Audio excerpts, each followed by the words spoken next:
លើកទី1ហើយដែលខ្ញុំឃើញជនជាតិជប៉ុនលេងល្បែងទាញព្រ័ត្រផ្ទាល់ភ្នែកចេះហើយគេលេងនេះមិនមែននៅក្នុងកម្មវិធីបន់ជោឆ្នាំថ្មីប្រពៃណីជប៉ុននេះទេគឺគេលេងនៅក្នុងកម្មវិធីរបស់សាលាកូនអញ្ចឹងណាហើយ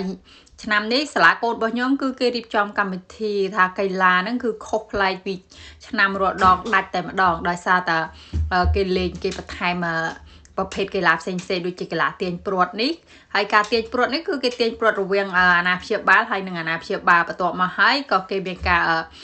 ប្រកួតប្រជែងការបោះកូនបាល់នេះចូលនៅក្នុងកន្ត្រករវាងក្រុមឪពុកម្ដាយហើយនិងកូនបន្ទាប់មកហើយគេរាប់បាល់ចូលក្នុងកន្ត្រកហ្នឹងណាបានច្រើនជាង3ក្រុមខ្ញុំឃើញថាចុងក្រោយគឺកូនឈ្នះទាំងអស់គេថានៅពេលដែលឈ្នះគឺថាហូមិនទេបាទលោតហូឡើងហុយលោមហើយមិនមែនប៉ុណ្្នឹងទេបងប្អូនមានកីឡាផ្សេងជាច្រើនទីគ្រាន់ថាពេលប្តីខ្ញុំចូលលេងអញ្ចឹងទៅខ្ញុំបានថតតែពេលដែលខ្ញុំចូលលេងគឺអត់មានថតទេដោយសារតែប្តីខ្ញុំនេះគឺគាត់ជំនាញខាងតែឈរមើលថារឿងថតមិនថាជាវីដេអូជារូបសន្លឹកទេ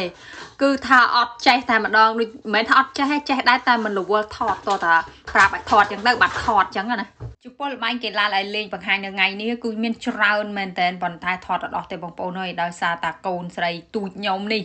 ទៅតាមប្តីខ្ញុំនៅពេលដែល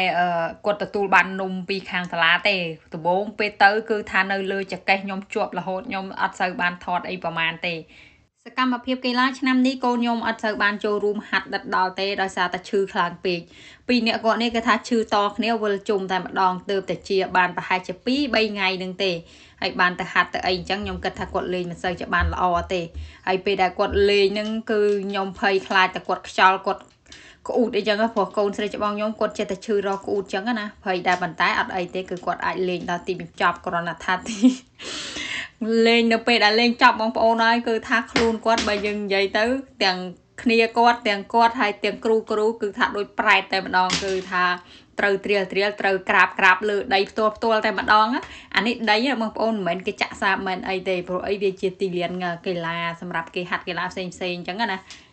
គ្រប់ឈុតឆាកគ្រប់សកម្មភាពហាត់កីឡាទាំងអស់ហ្នឹងគឺសុទ្ធតែមានឈ្មោះរបស់គេនៅពេលដែលខ្ញុំមើលវីដេអូគឺកូនខ្ញុំគាត់ប្រាប់គាត់គេថាគាត់បរៀនគាត់ប្រាប់អីចឹងទៅប៉ុន្តែពេលដែលខ្ញុំចូលសលេងនេះគឺថាភ្លេចបាត់ពេលកូនប្រាប់ក៏ចាំដែរណាដែលពេលដែលយកមកចូលសលេងមិនងាយយកមកចូលសលេងសោះភ្លេចអាសកម្មភាពហ្នឹងអស់អញ្ចឹង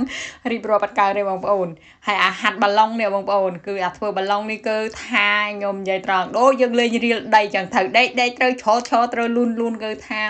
មានគ្រប់ទម្រង់មានគ្រប់ក្បាច់ហើយនៅពេលដែលហាត់ចប់ហើយទាំងគ្រូទាំងសិស្សឡើងមកបបោះខោអាវមែនទេហុយដីឡើងកលងទាំងអស់ដូចយើងដូចនិយាយទៅដូចខ្យល់បក់ត្រូវដីខ្សាច់វាហុយអញ្ចឹងណា